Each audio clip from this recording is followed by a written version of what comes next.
Good morning. Boulder Salt's newest sponsorship is of Denver Metro Racing, one of Colorado's newest running teams. Today, we're virtually with Denver Metro Racing's founders, Nora Erspalmer and Philip Buckley. And they're going to talk to us about the team for a couple minutes. Welcome. Thank you. Hi, Jeff. Thanks for having us. Denver Metro Racing is a pretty new organization. Talk about when and how it came to be. Well, probably it actually started a little over a year ago when Nora and her husband Eric moved out here from Chicago area. We have a mutual friend, and he introduced us. Nora and Eric started running with the Highlands Ranch Running Club, which is a club that I coach out here. And through that, we started working together on a one-on-one basis to help Nora achieve her goals. During the spring and summer, Nora started working with looking for some other people to train with, some other ladies to train with, and we found that there was a niche market in Denver for exactly that. And Nora started communicating with a lot of these ladies, and it turned out to be a larger group than what we'd originally maybe determined. So the idea came about to form a club, form a racing team specifically for the elite and sub-elite females in the area. By the end of the fall, we actually had to become semi-formal at that point because a couple of ladies wanted to represent at the Olympic trials. And so that was in February. Those ladies represented us extremely well there. But the club itself, the kickoff date was January 2020. And here we are right now. Wow, that sounds like something that just, rather than being just really carefully planned out, just the need for it made itself known to you. That's really fun. Well, I'm sure that as you've gone along, that you found that members have some things in common besides a passion for running. What are some of those things? The number one thing that I've probably seen with these ladies is professionalism. They take their craft very seriously. They are extremely knowledgeable about running and training and everything that goes along with it. But most importantly, they want to improve, which is a huge factor in regards to being a professional approach. And so I just figure that they take that to their family and careers as well. Sure. When you have that level of commitment, it sure is helpful being around other people that have a similar commitment. Oh, and yeah, it's very strong. I mean, their curiosity to improve is it's amazing, across the board. They're always asking questions as to how can I get better? What have I done in the past to be successful? And how can I carry that forward? So there's always a strong interest in educating themselves. Sure. Well, you've mentioned the group training effect, and we humans are social animals, but social interaction isn't the only benefit from the group training effect. What are some less obvious things that you might tell us about the group training effect? Yeah, so the biggest one that's relates to group training effect is, of course, having someone to run with and to be able to be pushed by that. But one of the biggest things is it creates a sense of accountability. You're going to be more diligent to show up for a morning run or afternoon workout if you know someone is going to be there with you. And I think it becomes, it helps with external variables. So, you work a long day and the weather's not ideal, or you've just been on your feet all day, and it's easy to maybe start to create excuses or why you may not try as hard.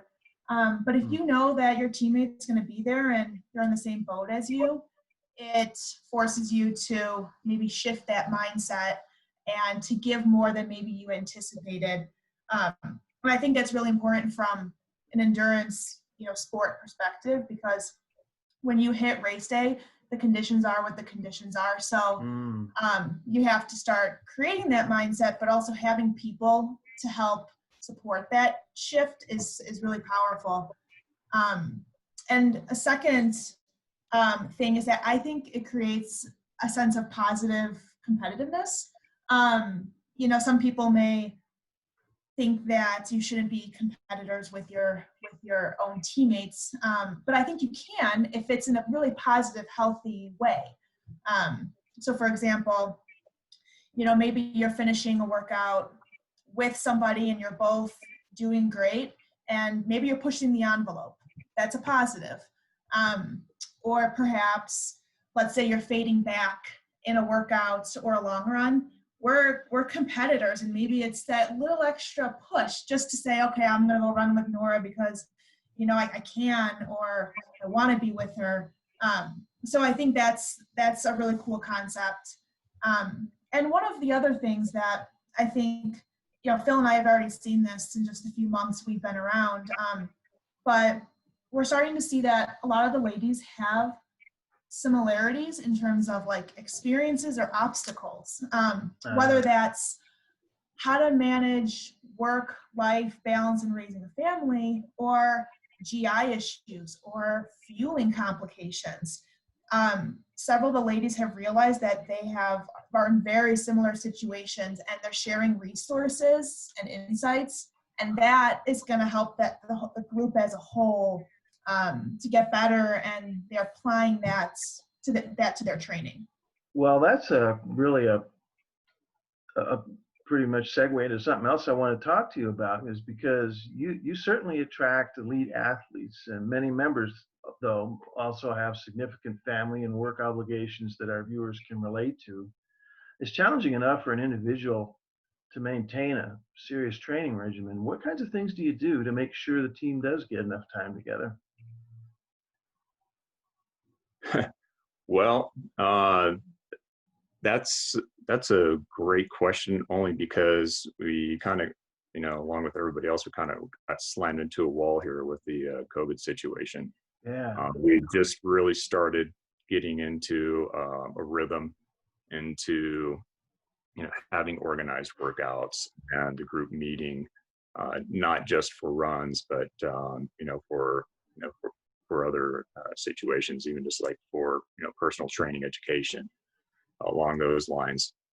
So here we are, everyone else. We've had to kind of put a halt to that, at least temporarily here.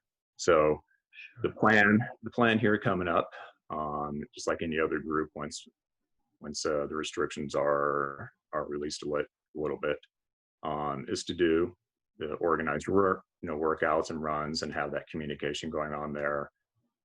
Work on races to be together as a team, and then there's going to be some other items too, I think, as far as supporting the overall running community, not just the DMR, but to represent DMR in the entire area. There's actually right before all this hit, there was a speaker, an author, and some of the runners had gone up there. So I think going to some of the local running stores, meeting with them, going to the speakers, presentations along those lines, that's going to be something that we've got planned. And of course, doing the local races and seeing what else that we can do to support the local community. And as we get to know each other, that'll help out a lot as well too, to get more organization in regards to not just training time together, but also working together to help along with everything. Great. Well, we here at Boulder Salt, we are just tickled pink to be sponsoring the club. We really feel like, even though we don't do the same things, we seem to share some values in terms of excellence and commitment.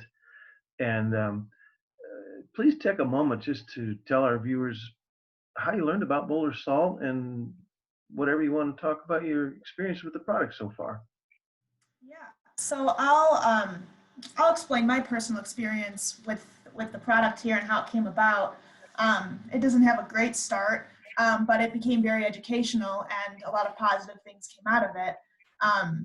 Last May, going into it's actually Boulder race weekend, I ended up in the ER for some seizure syncope episodes, and what ended up coming about is that I was on the cardiac floor and we were doing a lot of testing and a lot of heart-related types of conversations.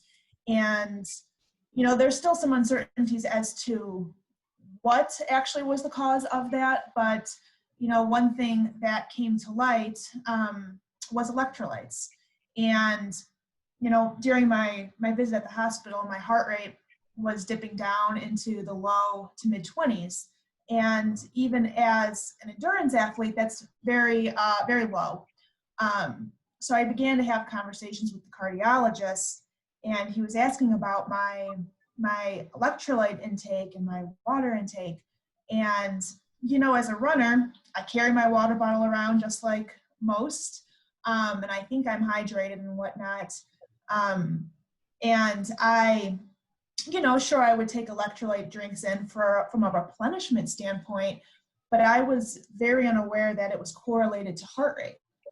And so the cardiologist suggested that I start to take in more electrolytes on a routine basis, not only from a pure athletic standpoint, but to keep my heart rate elevated enough so I wouldn't have these episodes. So that was a very enlightening, personal moment for me. And so a few weeks later, I was spectating a duathlon in Boulder, and Boulder Salt was a vendor at the event. So, you know, I approached the tent and I ended up speaking with the founder, the scientist who created the product. And he informed me that, you know, the serving size is just it's a quarter teaspoon, very small, but it is the correct ratio of electrolytes that your body needs. And I was intrigued by it, so I purchased a bag and I basically brought it into my daily routine. And I can say that I haven't had an episode or any, you know, thing since. That incident last May, and it's been good. It's been a good addition to my training, but overall health standpoint. Wow, what an introduction. Thanks for sharing that with us. Well, and also thanks for spending time with us today and helping our viewers get acquainted with you a little better. We're just delighted to have our relationship that we do with you, and we're looking forward to having an excellent 2020 just as soon as we can start to get out and about and have the kind of time we want to have. Thanks again for being with us today. Thanks, Jeff. I appreciate it. Thank you, Jeff.